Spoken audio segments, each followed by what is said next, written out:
Hey everyone, I just got this awesome piece of San Mai steel in from 50/50 Forge on Instagram, and today I'm going to take you along with the process of making an awesome little kitchen knife from it.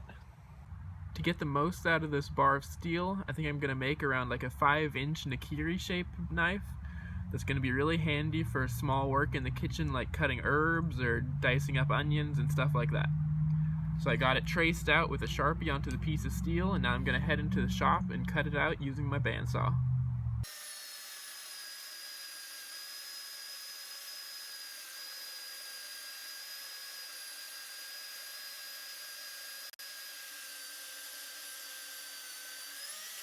Now that I have the rough profile cut out on the bandsaw, I'm going to use the small wheel attachment on my grinder with a 60 grit belt to get into these finger areas at the bottom of the handle.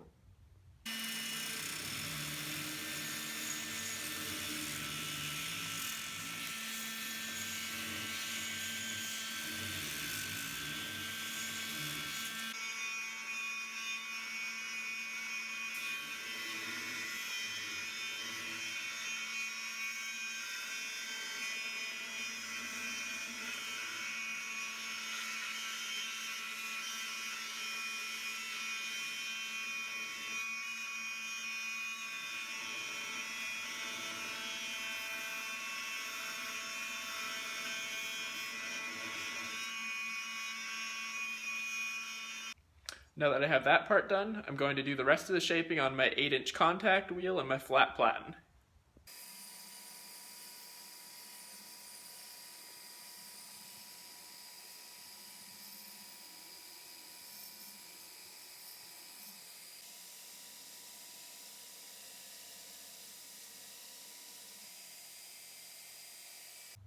Here's the finished shape.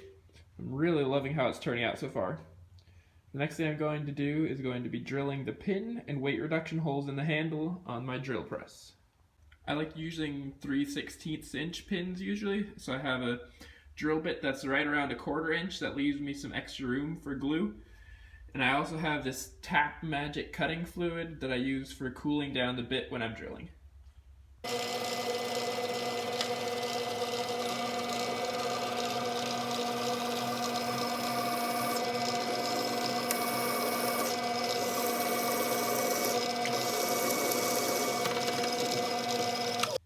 I got all the holes drilled and chamfered, and now it's time to start grinding the bevels. Now I have a 60 grit belt on my belt grinder, and I'm going to start roughing in the bevels.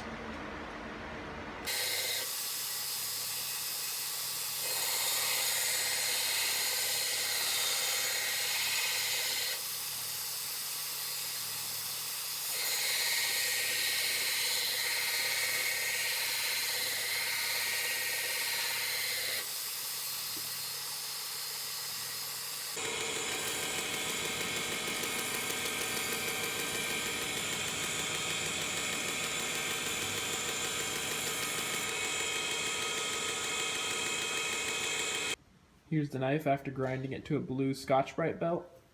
At this point it's ready for heat treating.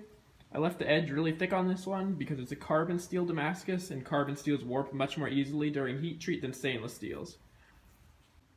Now I'm going to send this blade off to Paul Boss at Buck Knives to be heat treated, and once it's back I'm going to show you how I finish it all up.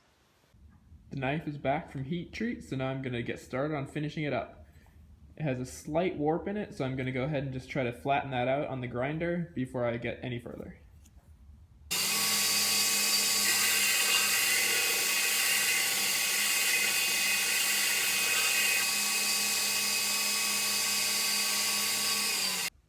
Now that I have that all flattened out, I'm going to start grinding my finished bevels using a 60 grit belt.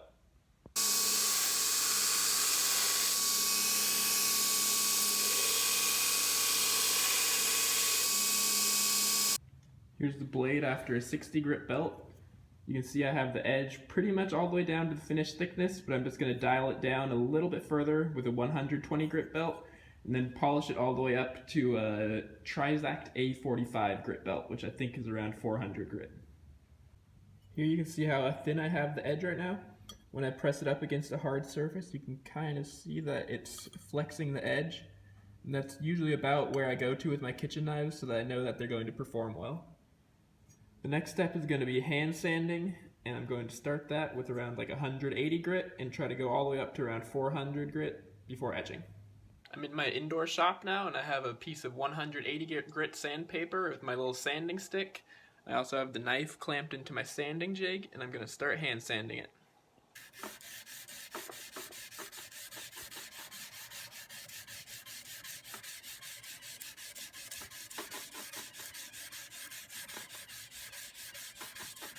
Here it is after taking it to 1000 grit. Very nice and shiny. I have the blade degreased with some rubbing alcohol, and now I'm going to put it into a mixture of ferric chloride acid and water.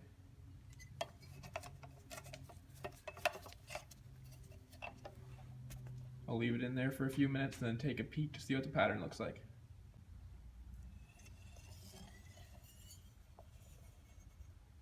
Ooh, that is a nice looking pattern. Other side. Now in between cycles of etching, I'm going to hand sand it with a little bit of 2000 grit sandpaper to bring out some extra contrast.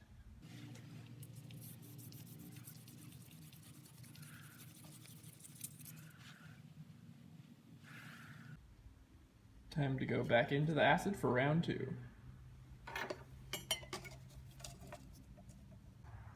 Here's the blade after 3 etching and sanding cycles. Now I'm going to do an instant coffee etch to get even more contrast. I just brewed up a really strong concentrated batch of instant coffee, and now I'm going to leave the knife in there for around half an hour or so.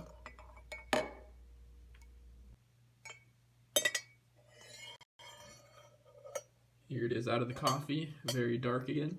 I'm going to wash it off in the sink with some soap, and then I'm going to do a really light sanding again with 2000 grit sandpaper. The blade was a little bit darker than I was intending, so I went back over it with really light pressure and some fresh 2000 grit sandpaper just to get back the original light polish that I like better. Here's the handle material that I'm going to be using on this knife. It's gold flake cast in clear resin with carbon fiber over black G10 liners. Here are all the components glued up. I'll let those sit overnight and come back tomorrow and try to stick them onto the knife.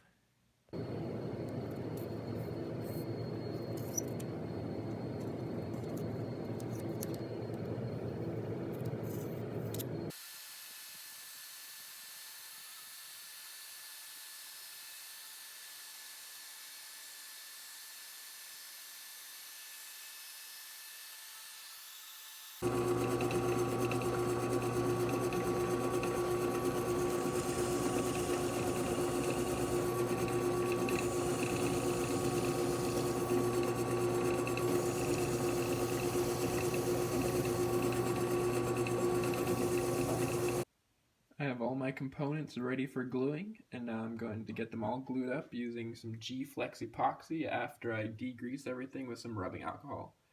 Then I'm going to clamp it up with some clamps and let it cure overnight for shaping tomorrow.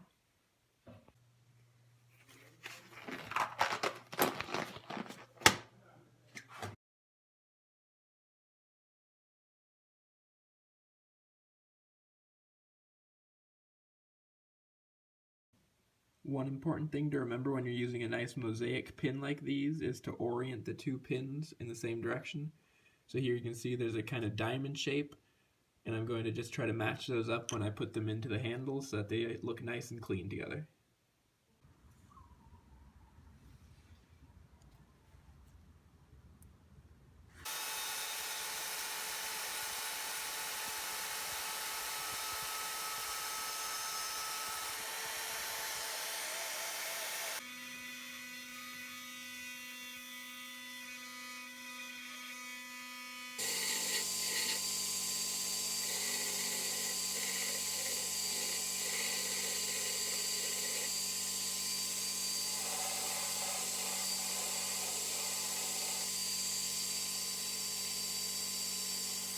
In order to get the bottom area of the handle where the smooth curves are without digging in, I like using a 1x30 scalloped J-Flex belt that has a lot of flex in it, which lets you get into the corners without letting it bite in.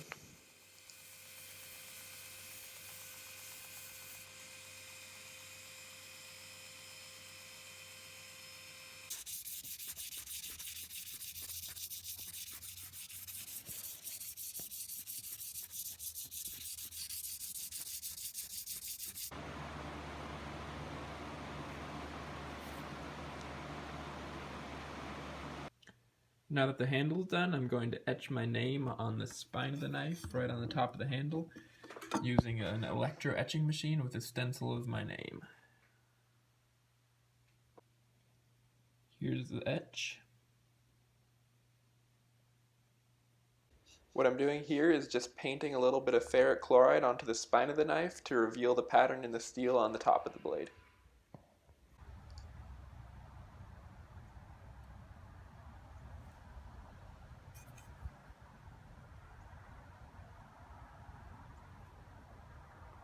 At this point, the knife is really dull, so it's time to put an edge on it. The first stone I'm going to be using is going to be a 1000 grit Chaucerra water stone, and I'm just going to go back and forth until I form a burr on each side of the knife.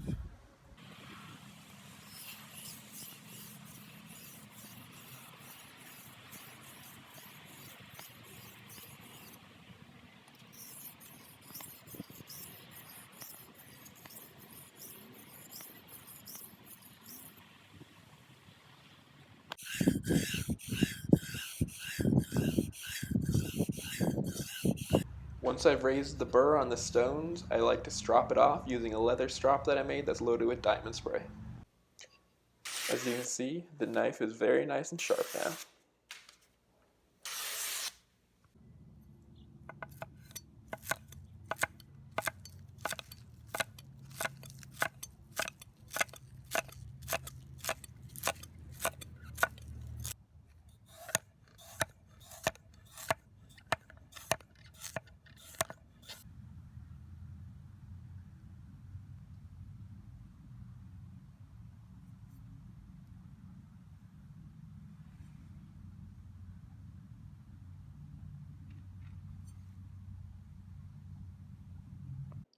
Here's the finished Damascus San Mai Nakiri.